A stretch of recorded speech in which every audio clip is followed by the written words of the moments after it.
Welcome to NFL Daily, where we're always ready to celebrate Boxing Day. I'm Gregg Rosenthal. I am here in rainy Southern California talking to my friend Will Gavin, who's joining us in the future at night in Boxing Day in the UK. Welcome, Will. Regular, NFL Dailyans will remember you joined me for a Thanksgiving show last season. So you are the go-to holiday guy, and Merry Christmas to you. Thank you, sir. The man who will do anything to get a mention, and the backup Brit gets on the backup quarterback show. So It couldn't be more perfect. That's not true. Will is the best, an old friend, and you can hear him, of course, on TalkSport. He's a viral superstar at this point after this season. We enjoyed calling the games together this season, and we're going to be calling the Super Bowl together. A little breaking news here with Ross Tucker. So something to look forward to there. And yes, we're going to recap the 3 Christmas games. We're going to talk a little bit about Lamar Jackson at the end of this show because a lot's going on there. And I just thought this would be a good time to do it. And yeah, it wasn't maybe the Christmas slate that the NFL was expecting, but it had some fun moments. It had some bittersweet moments. And why don't we go to one of those? Let's go to Minnesota. Second down. Minnesota's got -6 pass yards as they motion Addison to the slot left. Snap, handoff, Addison off the motion, 35-40. Outside the numbers, 45-50. On the gas pedal, down the sideline, 15-10. Push toward the pylon. He is. No signal yet. Daniel Thomas pushed him in. Touchdown! A late signal, but a fruitful one for Minnesota. Jet sweep to the stars, Jordan Addison. That was Jason Benetti on Westwood 1. Vikings win 23-10, ending the Lions season. And yes, holidays can be bittersweet because it's a wonderful time with family, and sometimes you're thinking about the people you're missing or just like time gone by, that we're all getting older. And in this football sense, watching the Lions miss the playoffs was kind of a bummer. It felt like the end of something, but that was a great play, a great call there by Jordan Addison during a game, Will, where at that point the Minnesota Vikings had roughly 75 yards from scrimmage, like total yards on offense, and yet they were winning the game, and that one almost doubled the total yards for the game, and it was just enough in one of the best defensive performances of the season by any team, by the Vikings, just ending the Lions season and giving their fans a big lump of coal on Christmas. Yeah, you mentioned like Max Brosma, sacked 7 times. I heard Jason Benetti say it there. He ended up with 3 net passing yards in total, and his feet so loud in the pocket. Like the 2 big runs and the big touchdowns, of course. But the key is they kept getting short fields because of that defensive performance.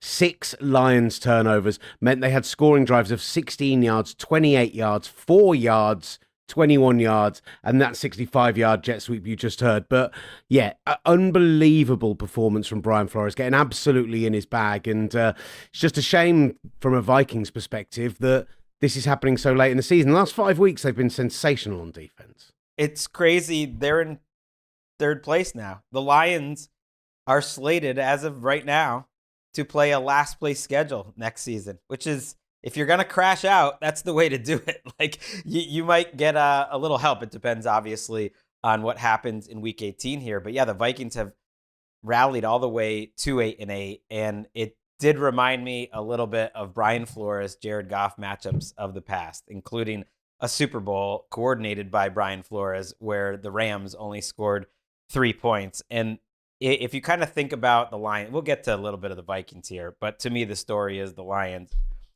To turn the ball over 6 times, for it to end this way, and to kind of think about how this Lions team really entered the national consciousness, became, I feel like, America's team, certainly one of NFL Daily's teams.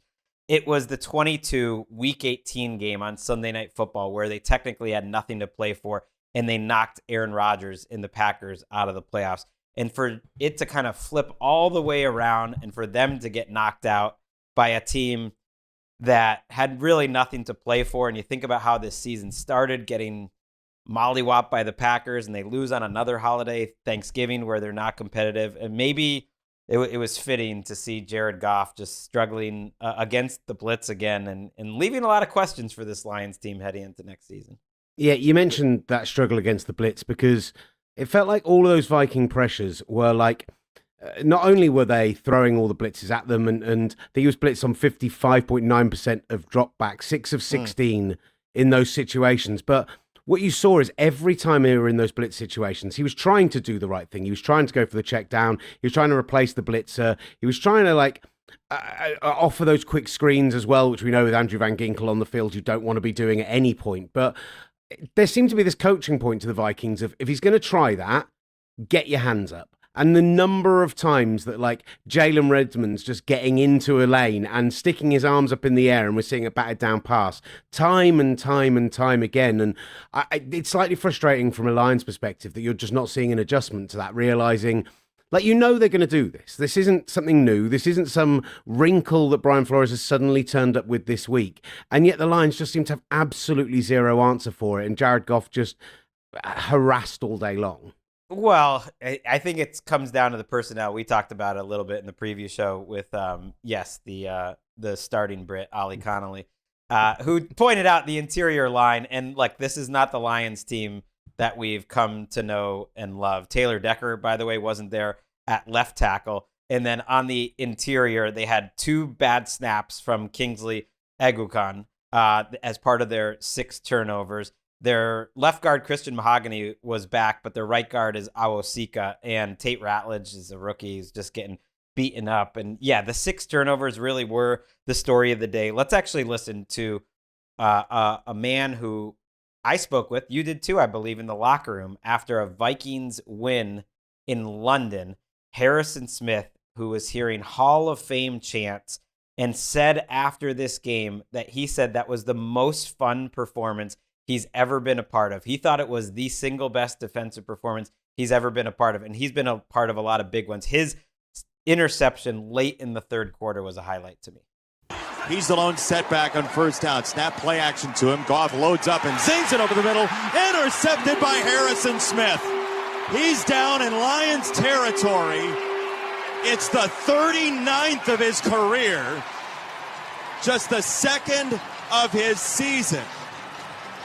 What can Notre Dame do for you? Harrison Smith baiting Jared Goff into throwing this football. Watching the film, you know that when they do play action pass, Jared Goff loves to throw it to his right to Amon-Ra St. Brown. But Harrison Smith took a step back at the snap, giving a fake read to Goff that he was dropping. And as soon as Goff turned around, he drove on the football, caught it with both hands. Baby, meet the baby carriage. Great call there. That was Ryan Harris, who I believe is a Notre Dame grad on Westwood One. And yeah, just a cool moment for Harrison Smith. Maybe the end of his career. Who knows?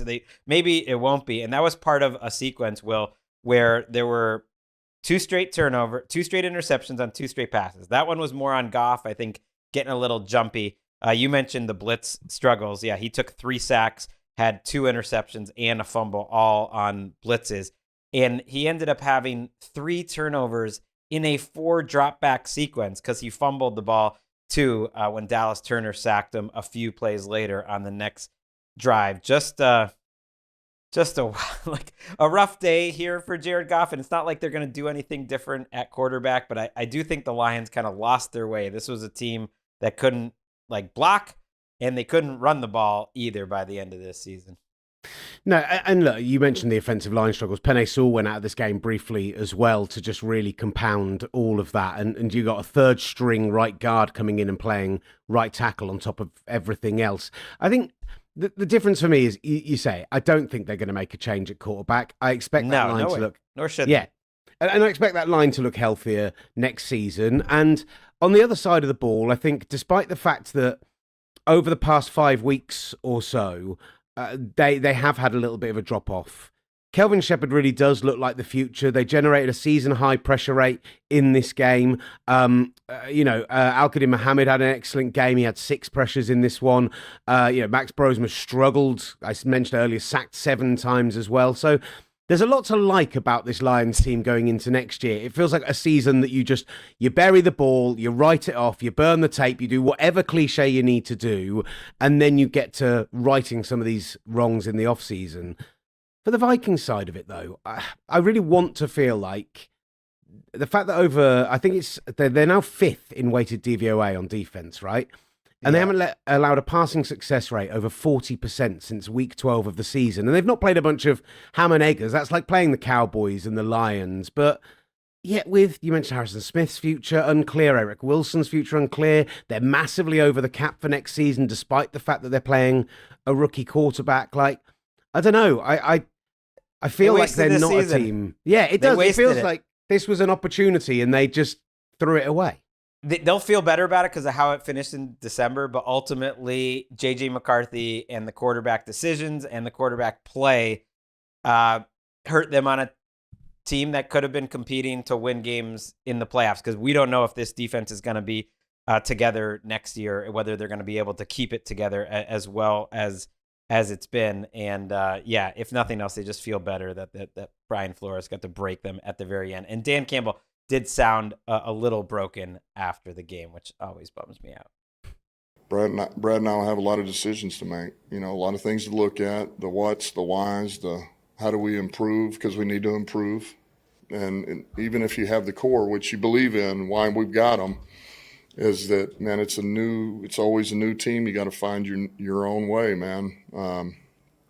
So it's disappointing, it's disappointing. So, but it is what it is. Oh, man. I don't like seeing Dan Campbell sad. That was the saddest one since the one where he said, we may never get back to this place in the NFC Championship game. Maybe he was right after what we saw today, but I really feel like they will come back and they will bounce back. But it is now just a much more difficult division now.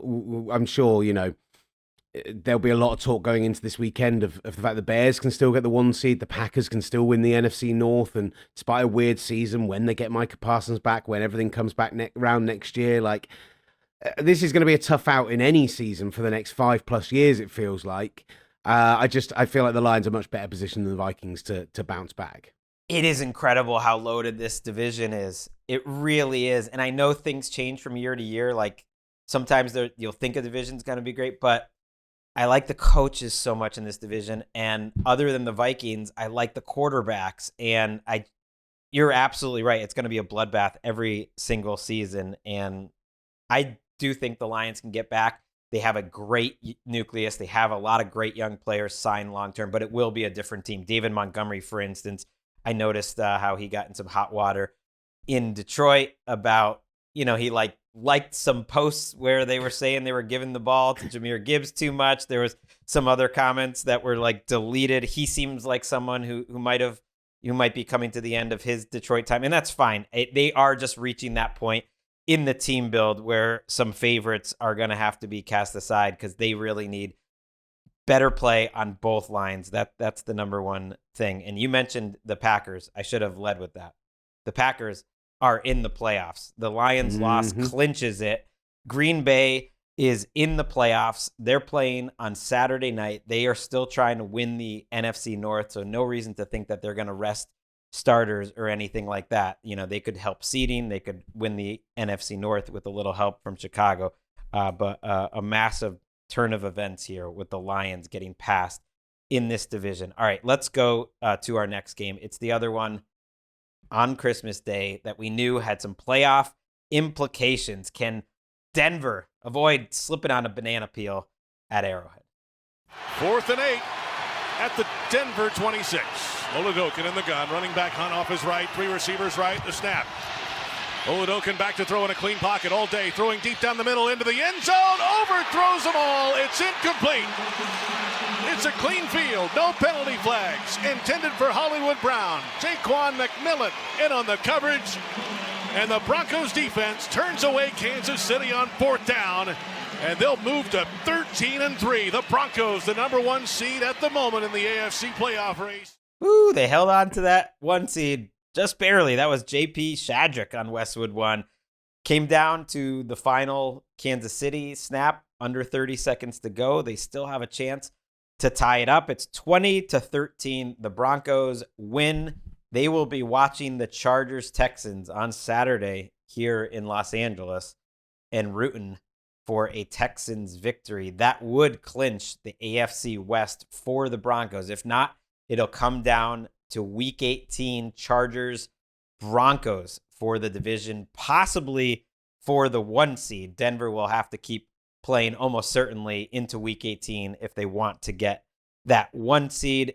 The takeaway when I'm driving home, I watched the movie last night. I know you're asleep by now. You were working, by the way. Why were you working Vikings Lions up until 1:30 in the morning? You didn't have to do that. You're the boss. People don't know that, but you're the boss. You could have assigned someone else to that. You could have just not even taken that game. I wasn't even watching this game live. I'm going to go see a Korean vengeful comedy, No Other Choice, with my buddy Anthony Jeselnik, and we had a good time. I didn't watch this game live, I got to admit. Look, we're going to talk obviously about the game flow of this game Yes. and what a wild game flow it was, but the first half was so short because of those long Broncos drives that you chose to go see a Korean movie. I was on my way home from work. At 1 a.m. yesterday, you had this choice between, obviously you should go to bed probably if you're in the UK, no. but you could watch the Broncos game, or you could start the new second half of the season of Stranger Things, which is what Netflix was pushing. Okay, yeah. The first half of this game was so short that you could have watched the entire first episode of that game of Stranger Things flipped over and you would have been in the halftime. It was shorter than an episode of a TV. It was that just quick, and it was that ridiculous how just this Bo Nix and this Broncos offense did this dink and dunk and slow, four possessions of 14-plus yards that took 32 minutes in this game. This was a dream for people who were staying up till 1 in the morning to watch this game, because it meant it was over by about 3 a.m. and you could all go to bed. Fair point. It was mid-second quarter before I even left, so I did end up watching this first half, and it was ridiculous. My hottest take from this game, because I don't think there's a ton moving forward to draw from this game, is that I'm impressed by the Broncos winning it how they did. I don't care how it came down to the end. When you really watch the flow of this game, it was a dominant performance. They had over 300 yards. The Chiefs had under 140. They, like you mentioned, if there's only 7 offensive drives and 4 of them go for 14 plays or more, and you're scoring touchdowns on 2 of them, I mean, it was a good offensive performance. And the thing that I will be impressed by is that ultimately the Broncos get the ball back mid-third quarter. They're losing. They go on a long touchdown drive. They make it happen. Bo Nix with his legs makes it happen. And then they get the ball back again in a position they probably didn't expect, tied late fourth quarter. And what do? They go on another long touchdown drive, and Steve Spagnuolo had a clear game plan here, Will. They decided not to blitz, and Bo Nix did not get pressured much, and they just made them dink and dunk down the field. And a couple times, the Broncos make some mistakes. Cortland Sutton dropped 2 nice passes in the red zone. They probably would have scored a touchdown on a different drive where they had to settle for a field goal. Bo Nix missed a pass or 2 early, but I thought he played pretty well. It just was one of those nights. It's a short week. It's Christmas. The crowd's going crazy. This is kind of what, even for 1 seeds, games look like in week 17 sometimes, even when you're playing an undermanned team. Yeah, and like you say, short week, going on the road against a team who, yes, they are falling apart at the seams, but, Travis Kelce, probably his last game, which I'm sure we'll get onto. There was a lot of emotion on the day. The inception, right, Christian Fulton gets across and just makes an unbelievable play on the ball, and Nick Bolton in full tip drill mode. That can't be on Bo Nix. The throw is placed exactly where it needs to be to pick up that first down, particularly when he's scrambling outside the pocket to his left.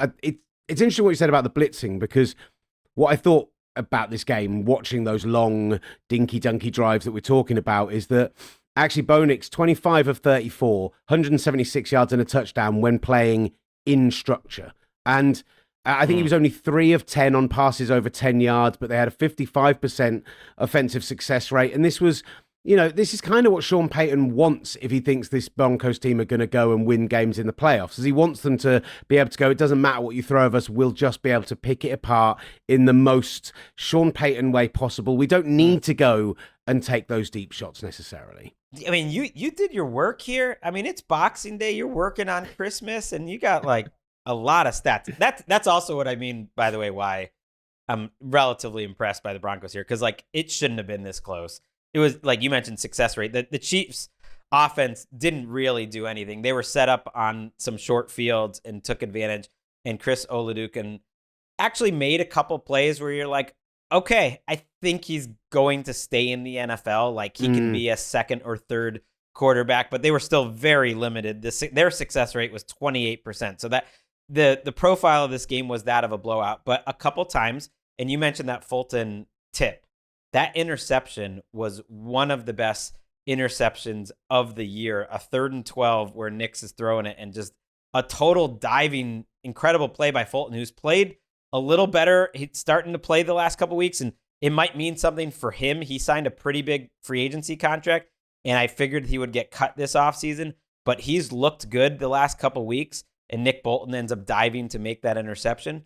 And there's some talk. This is a little wild here, Nick, Will. There's some talk in Kansas City. They got their own salary cap stuff. Would Trent McDuffie ever be on the trade block, kind of like L'Jarius Sneed was back in the day? Because he's not, he's coming off like a kind of not a great season, and then you look tonight or on Christmas, and it was like Noah Williams is playing well. You have Fulton, you have some young guys. It just might be the type of move that they do to get some draft picks back, like they once did with L'Jarius Sneed. I guess the difficulty as well is when you made that L'Jarius Sneed decision, part of that decision was that you were going to pay Chris Jones and pay him big and keep him, right? And he has the penalty last night, which I thought Bo Nix on his cadence. We've been hearing a lot of like the center mic over recent days with the Phil Rivers against the 49ers last week on Monday. Like they've been really amping that thing up, and I thought he did a really great job in that situation. But if they're going to let Trent McDuffie go, as much as he's not had a great year this year, they need to be putting more into the front. They need to be getting more pass rush, because George Karlaftis isn't a one. Chris Jones has flashed in 2 or 3 games this year, but hasn't been the dominant guy we've seen in January of recent seasons. Like, I don't know. Letting a piece that good go, even if he's had a down year, that's kind of wild. I've got a question for you, though, Greg. You mentioned about, like, that you thought that, the Chiefs still managed to put some stuff together. I mean, not much. I know.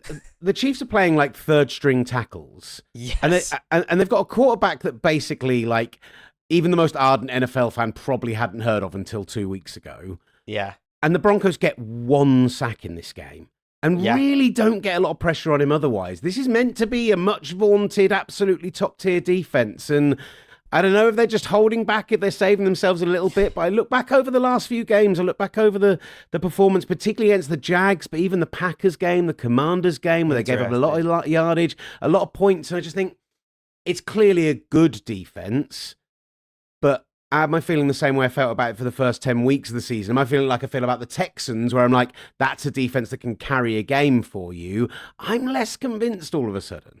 Yeah, traditionally, they also load up on these powered quarterbacks and destroy them. And I look, if you give up 140 yards, it's tough to kill the defense. But I'm with you that you do wonder if a little bit of Vance Joseph's play calling magic is starting to run out in terms of the league catching up with him, and they're going to have to go up against some really good offenses depending on the matchups. And that's why it's so like important in the AFC what the matchup is, because I think they're going to be more vulnerable to a team that I think has a loaded offense than the vice versa, than being able to like play a team like, let's say, the Chargers or Texans, who are not as good on offense. So if they play the Bills and the Patriots, can they keep up in a shootout? That's a fair point. Yeah, the KC was playing 2 tackles that did not play high school football, which is interesting. It was their 5th and 6th tackles, Essa Pole and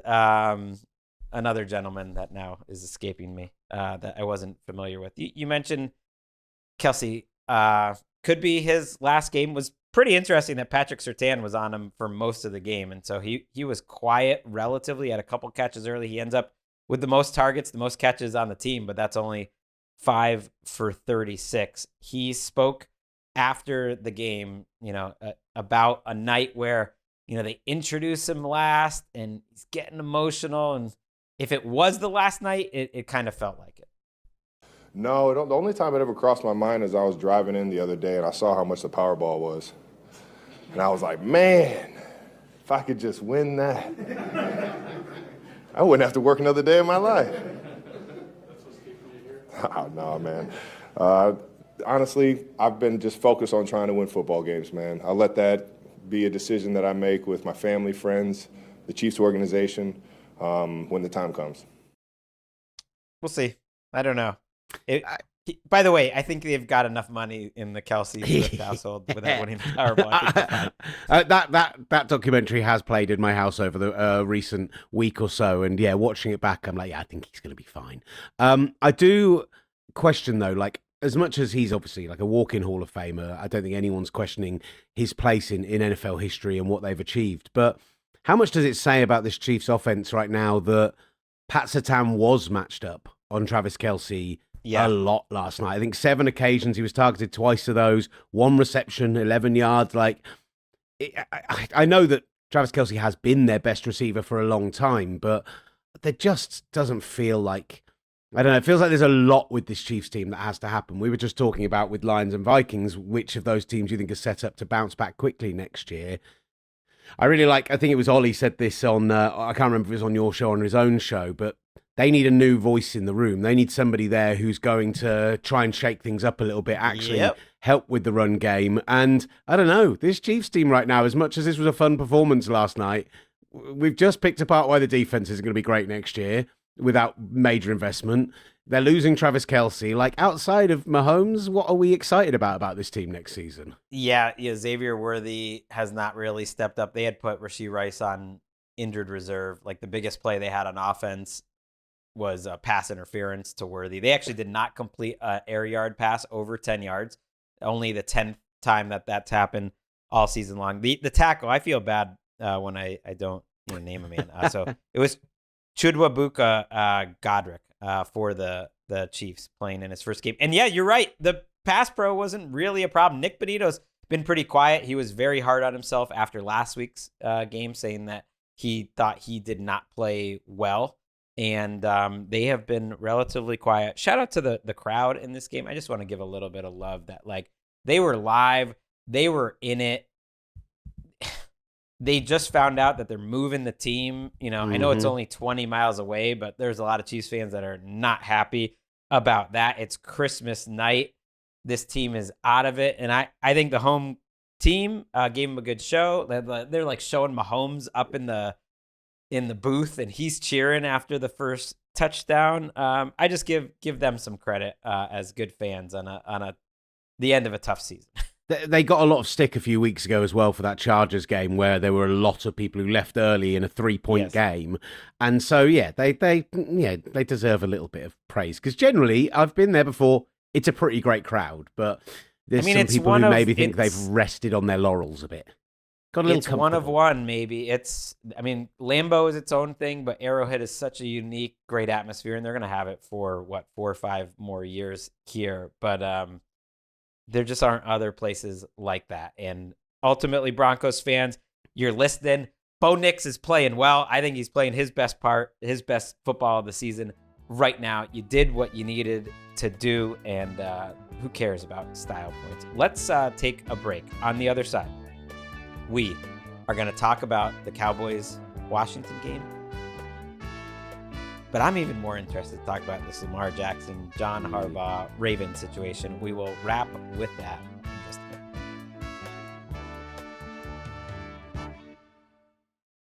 Shotgun snap. Prescott steps up into the pocket, fires down the middle of the field, hits Turpin straight at the 40, running away from the defense. Turpin to the 20, the 10, touchdown Dallas. Cavante Turpin, if it stands, an 86-yard touchdown grab, but there is a flag down back at the 11-yard line. Offside, defense number 4, that penalty is declined, results of the play, touchdown. It stands, and Cavante Turpin with an 86-yard touchdown grab, breaking away from the defense and breaking open this game. It's 20-3 Dallas with 7 minutes to go in the second. Woo!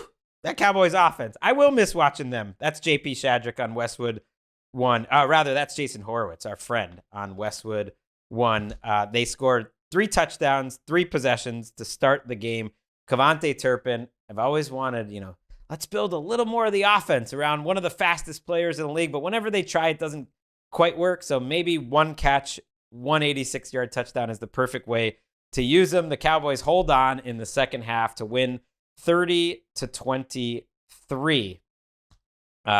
This is what I want out of a meaningless game in terms of playoff, scenarios to start off Christmas Day. If we're going to have no playoff scenarios, just give me a lot of offense early, and that's what we got from the Cowboys. Yeah, Cowboys get out 21-3 lead early doors, and Dak Prescott's looking absolutely sensational.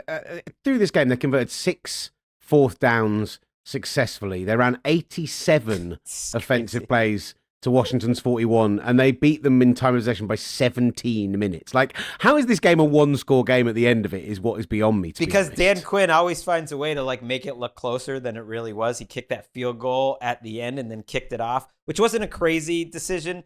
Over 2 minutes to go. It was probably his best chance to win, was hope to get a 3-and-out, and of course they could not get a 3-and-out, and the Cowboys finished the game with the ball. Yeah, you know what I was thinking about during this game? We think about on these holidays, like the past and generations before us and stuff. I was thinking about Marty Schottenheimer. This was a Marty Schottenheimer game.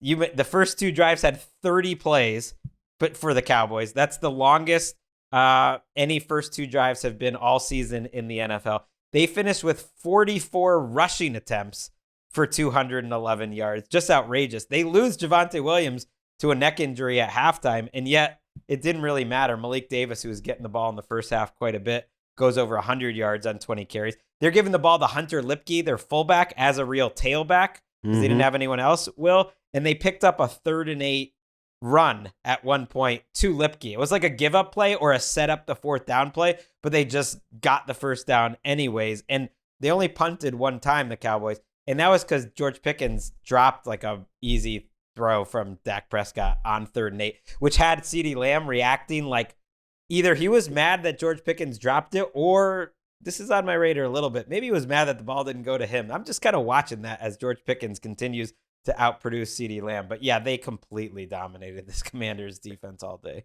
Yeah, and that's partially on the Commanders defense, which we'll get onto. But shout out to, you mentioned Marty. Brian Schottenheimer has been as surprising and impressive as a head coach performance, I think, of people that were appointed last season, as I think we've really seen this year. And him and Clayton Adams, between them, they got in their bag. They recognized that you were able to run on this Commanders defense and all this interior stuff as well. And they basically just went draw, trap, power. We're going to throw absolutely everything at you we've got in our bag, and it's just going to crush you, just completely batter those doors down. Malik Davis, I saw, he had 103 rushing yards. Of that, 93 of them came on inside carries. It was just, it's meant to be the inside carries set up the big outside plays, and that's where we'll get our big plays from. And nope, they just ran it up the gut time and time again. And Washington don't bring a lot of guys to the line of scrimmage. That's part of how that Dan Quinn defense is set up. But I mean, we just talked about with Kansas City, them needing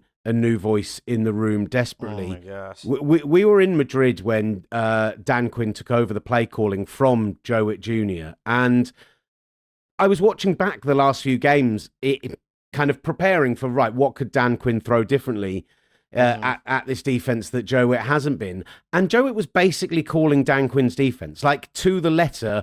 None of the play calling has changed at all. It's still a throwback to the early 2010s Dan Quinn defenses of that kind of Seahawks mold, etc. And I don't know, they just, when you're that predictable, you've got to have great players, and instead they're mostly slow and old at this point. And I don't know, it's difficult to watch.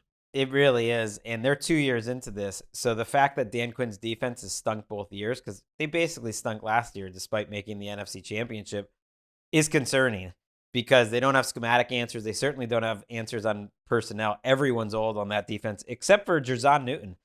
Johnny Newton was the nickname as a draft pick, who I was really high on at the time. 3.5 sacks in this game and another few quarterback hits. The crazy thing is Dak Prescott took 6 sacks in this game.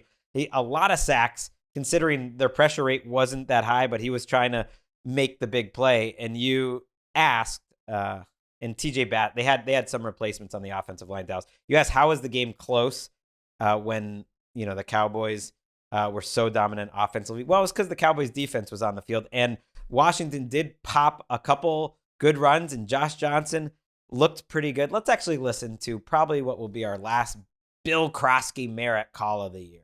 Josh Johnson under center for a 1st and 10 with a handoff over the right side. Kroski, Merritt breaks free. He's at the 50 down the far sideline. They won't catch him. Inside the 10, angling end zone. Touchdown, Bill.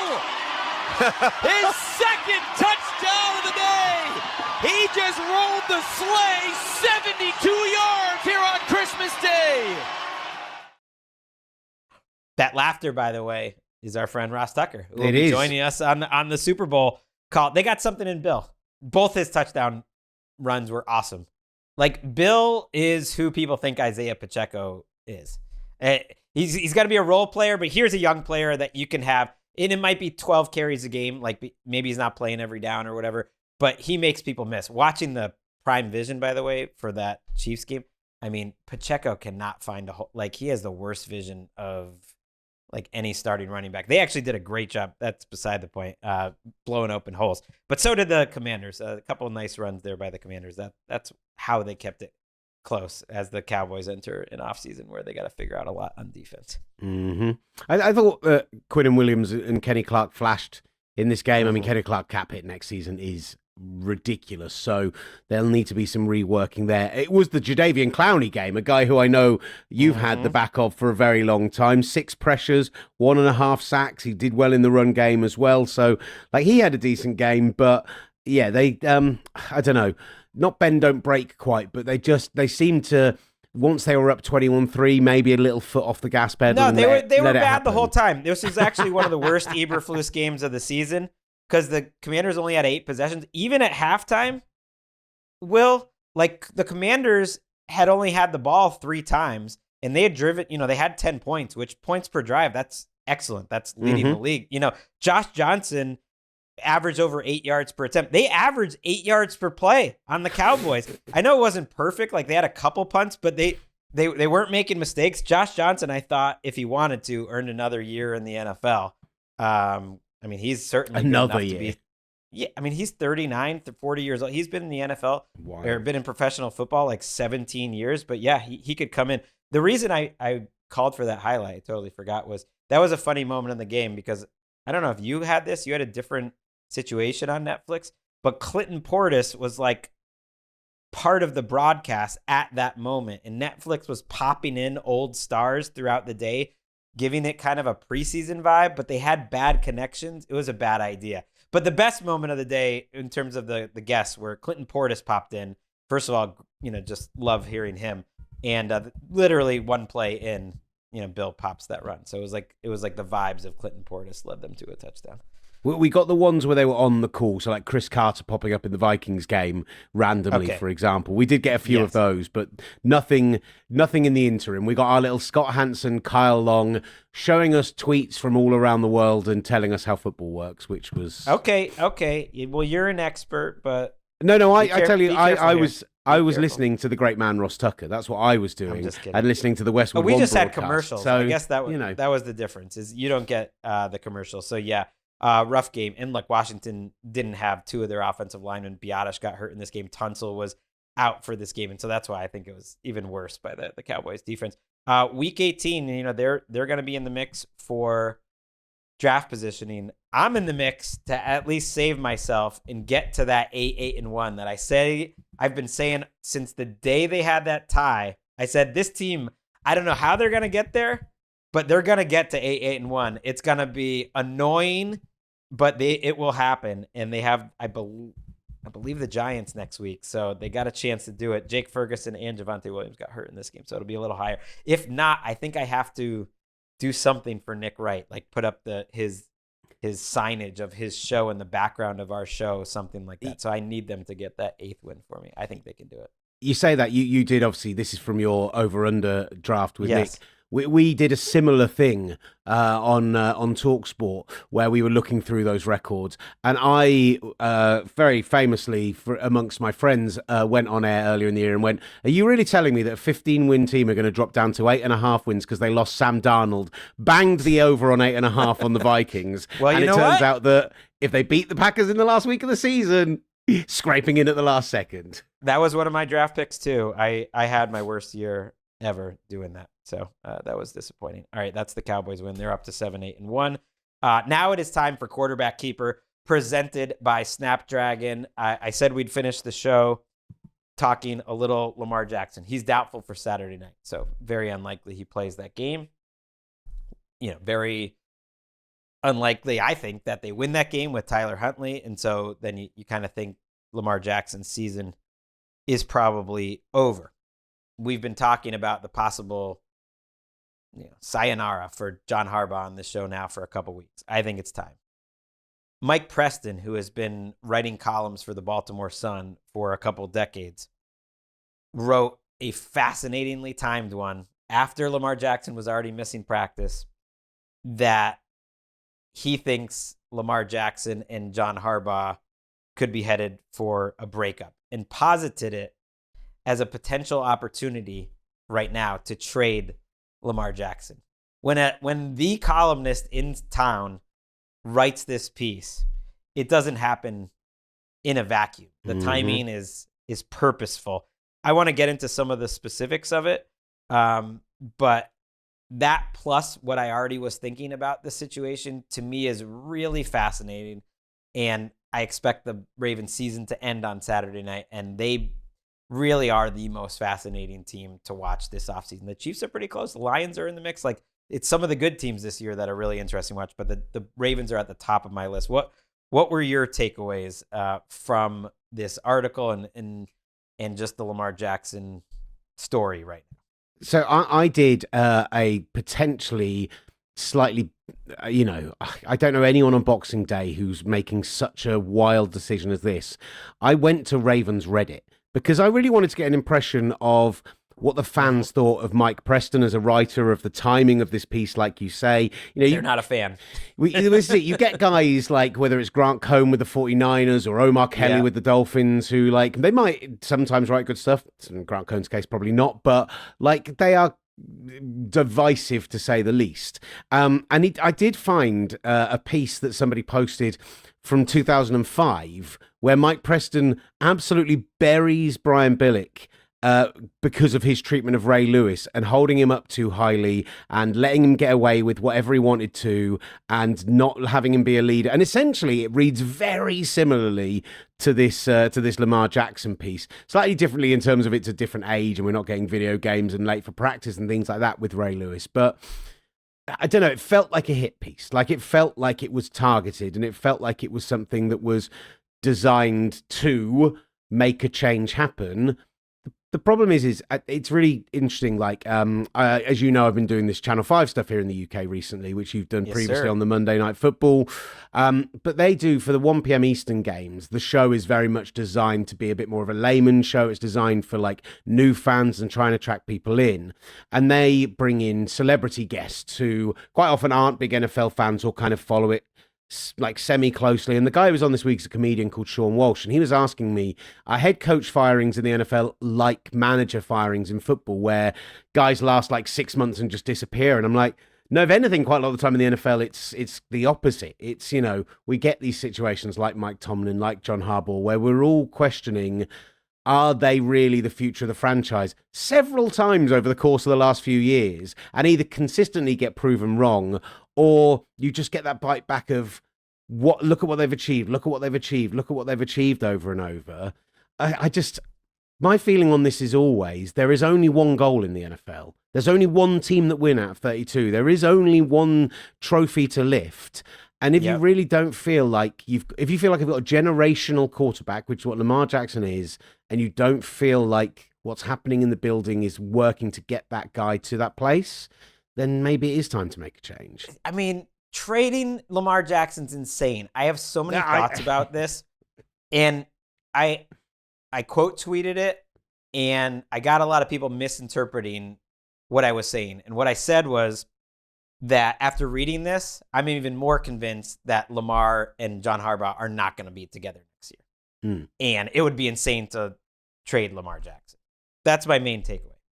It's not that everything in the piece is true. It's that the existence of the piece speaks to an incredible fracture between John Harbaugh and Lamar Jackson. And it reads from the outside to someone's airing of grievances of Lamar Jackson that it's desperation time. It's 4th down.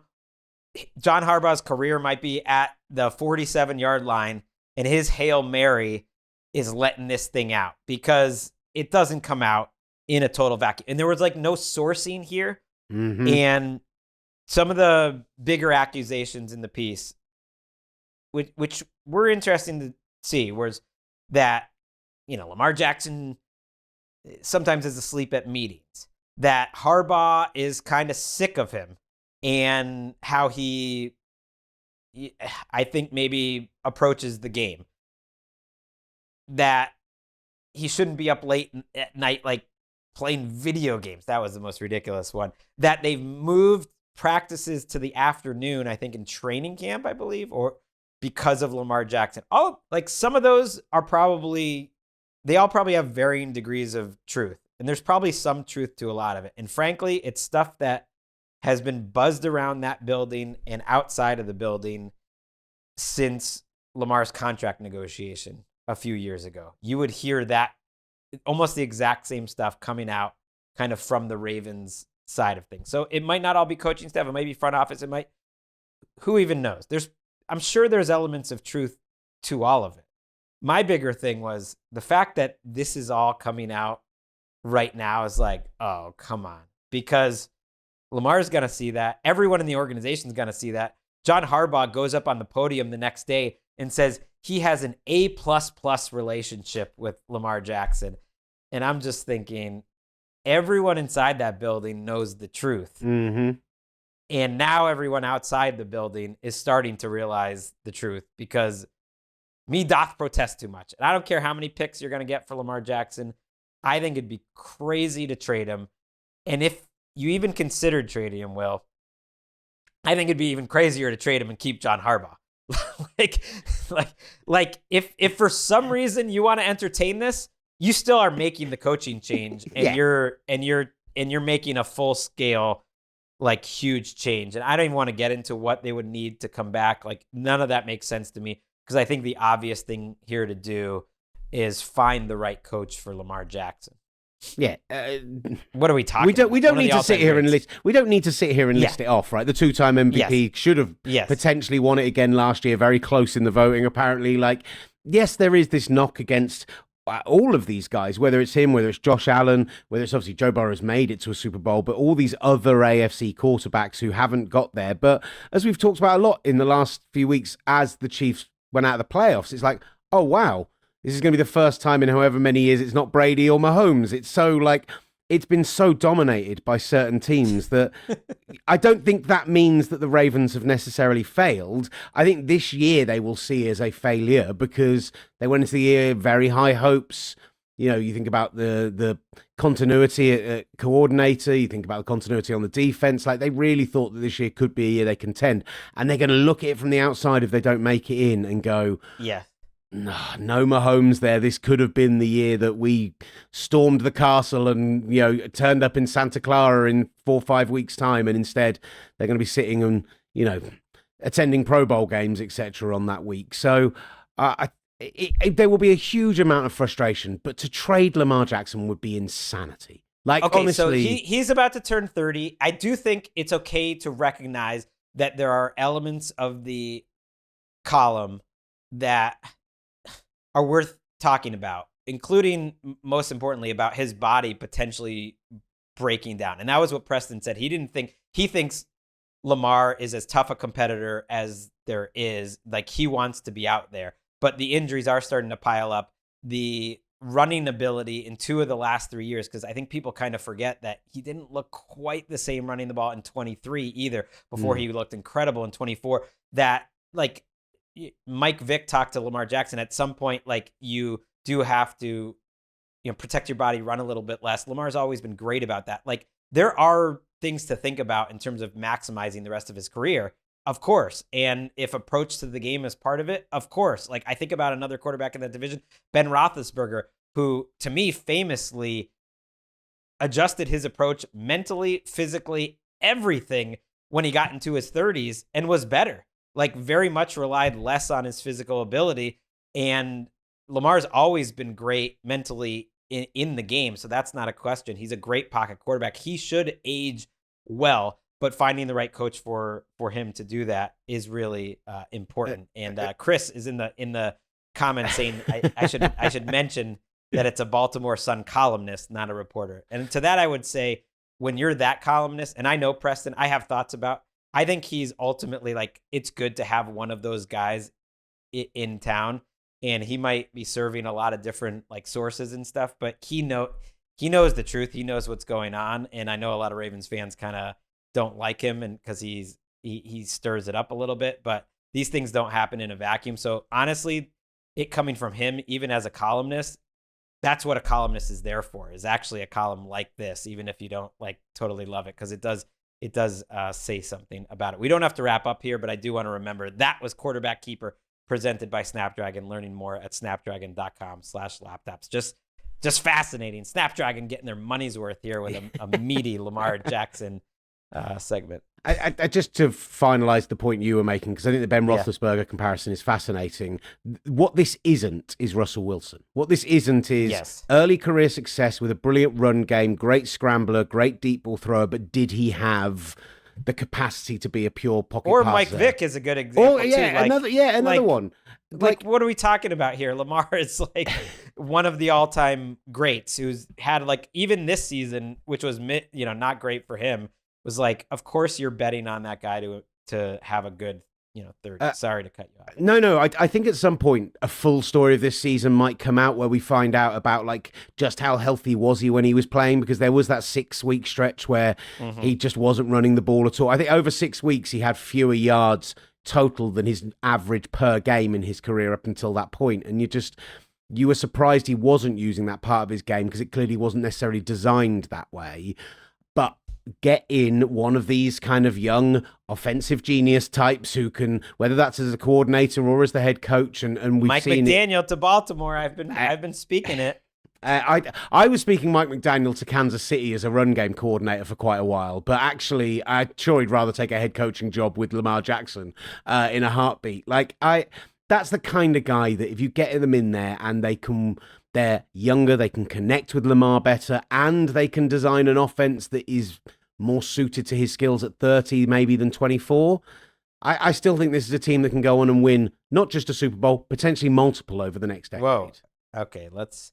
No, I mean, I think he could, but so much needs to go into it. But we are in the post Drake May world, of course. So we're not going to get. It's now going to be AFC. Mahomes May. It's one of my favorite Damashek bits. Like, there's only so many Super Bowls to go around. Everyone says, "Oh, he's going to get one. He's going to get one." It's like, if Mahomes has taken so many, and you got the Eagles who are getting back, but this year it is wide open. Josh Allen, by the way, is going to play this weekend. We learned that from Bills coach Sean McDermott. Some other injury news: Sauce Gardner is going to return for the Colts this weekend, but they lost to Forrest Buckner for the rest of the season after he re-injured his neck. That's not great.